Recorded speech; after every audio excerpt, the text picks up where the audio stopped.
For today's upload, I was thinking that I would share with you my whiteboard.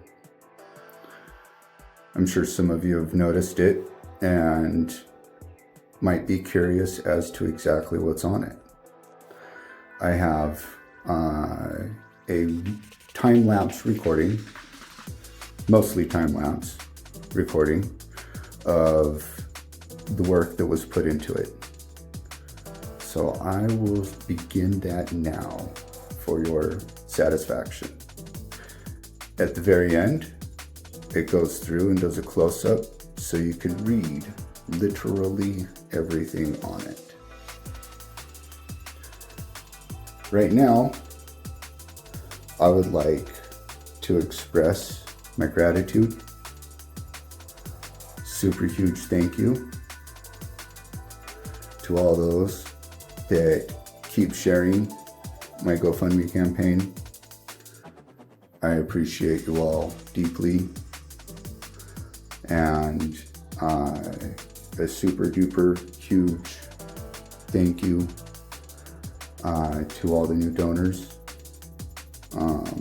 Again, those of you that I know and are on my friends list and taggable for that matter, I will tag in the description here.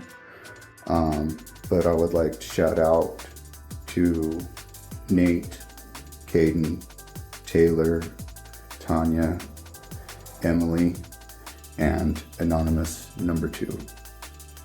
Thank you so much. I know that life is hard for a lot of us, and making a donation to somebody else's cause can be really difficult. But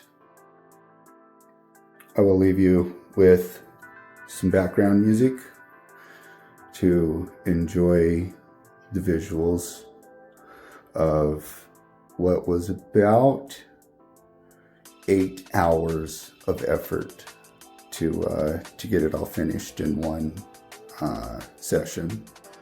Anyways, with love and the deepest gratitude.